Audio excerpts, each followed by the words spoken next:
In the Ohio State House, they have recently passed Ohio Senate Bill 293. And so what Senate Bill 293 does is it changes how we do mail-in voting here in Ohio. Also known as absentee voting here in Ohio, it means the exact same thing. And so these new rules are in effect for our November general election that's coming up here for 2026. And so I have a video I will give you a link to in the video description that explains what the changes are to mail-in voting. So if you do mail-in voting, you'll know what to do. But here, I'm just going to breeze over a couple of them because what we really want to talk about here is what our two Senate candidates, Sherrod Brown and Jon Husted, think about these rule changes. So here on the screen, I've got some dates that are important for mail-in voting. And at the bottom are some little nuances. Some are the same and some are different from in the past. As far as what our two Senate candidates think about these new rules, I will draw your attention to November 3rd. So on November 3rd, by 7:30 p.m., your mail-in ballot has to have been received by your county board of elections. And so, again, if you click on the link in my video description to see my longer form video, I will talk about all the ways that you can get your ballot to the County Board of Elections.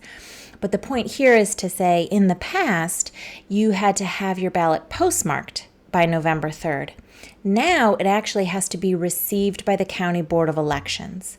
And so this means you need to mail your ballot quite early to be sure that it gets to your Board of Elections on time. And so I just am putting this in here because it's my little rule. I plan for the worst because that's the kind of gal I am. And so I would say you should give the Postal Service 3 weeks to get your ballot to the County Board of Elections, which means you should get your ballot in the mail by Tuesday, October 13th. Very early, I know, but make your selections, get it in the mail. That way it has lots of time to get there. Because if it is not received by November 3rd by 7:30 p.m., whenever it does get there, they will throw it away, like immediately.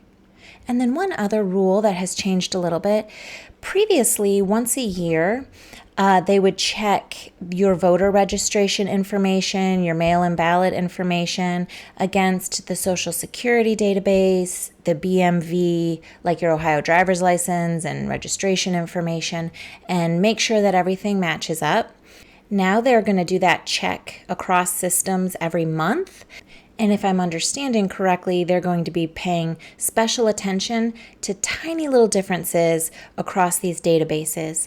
So these might be like street written on one piece of identification, but avenue written on another. This might be like your middle initial is on your driver's license, but not on your Social Security card. This might be like your name is hyphenated on your driver's license, but in your voter registration, there's no hyphen. There's all sorts of little things that can make this mismatch. And so if your information is mismatched, they are going to send you this form in the mail, and then you have to complete it and return it to them to fix whatever the mistakes are. And it has to be in plenty of time to have your ballot count. And so this is another reason to send your mail-in ballot in very, very early. That way, if there's a little mismatch somewhere in the system, you have plenty of time to get their little notification form, and you have plenty of time to send that back to them fixed. And some specific people should really plan on being flagged. So this would be women who have changed their name after they got married. This can also be men and women who sometimes get married and hyphenate their last names together or do some kind of like mashup of their last names. Any difference in any of these systems are going to get you flagged. Transgender people who've recently changed their name, and also newly naturalized American citizens who may still show up as non-citizens in some databases. So these people especially should get their mail-in ballots in early so that if they get flagged, they'll have time to get that fixed. A little thing that blipped up on the radar but then disappeared is that the Ohio legislature tried to pass that you would need to put a photocopy of your ID in your ballot envelope when you mail it. But our governor, Mike DeWine, vetoed that. He said, no, And so here is what Governor DeWine had to say about that. He felt that a photocopy of your ID is, quote, all burden for little benefit and is completely unnecessary because Ohio's mail-in voting system is already highly secure. And that is quite true. Okay, so now you know some of the bigger changes that have been made. And so the question is, what do our two Senate candidates think about that? Sherrod Brown first, he opposes these new mail-in ballot rules. He feels that these new rules act to suppress voters when our Ohio mail-in voting system is already very secure and voter fraud is very, very, very small. So Sherrod Brown's comments there are kind of in keeping with Governor DeWine. Our mail-in system is already quite secure. And then with this new November 3rd, 7:30 p.m. deadline where your mail-in ballot has to be at the County Board of Elections, not just postmarked anymore, he feels that this punishes voters for postal delays, which are beyond their control. So he feels that this new deadline is fundamentally unfair.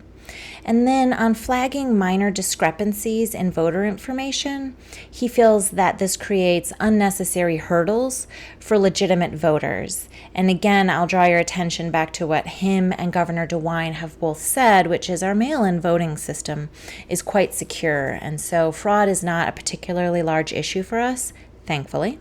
And now if we flip to Jon Husted, quite in contrast, he very much supports the new mail-in ballot rules. He feels that the new rules make it, quote, easy to vote, hard to cheat. And this is a little bit of a new tagline that a lot of Republicans and MAGA Republicans are using in regards to new election and voting rules. Easy to vote, hard to cheat. And so his feeling on the November 3rd, 7:30 p.m. deadline for mail-in ballots, he thinks that this will increase and keep public trust in the results. So if we have to wait for a few days after our election to know the results, he thinks that this will make people distrust the results. And then on flagging minor discrepancies in voter information, he feels that strict data matching across systems defends against voter fraud. All right, so that is it for what our two Senate candidates think about the new mail-in voting rules. I have put this on the screen, and I will say I made up this October 13th date. This is not official anywhere. But I think, well, that's 3 weeks before your ballots are due at the County Board of Elections, and I think 3 weeks is a comfortable amount of time to get your ballots there on time. As always, here are all the voting dates and information for voting here in Ohio.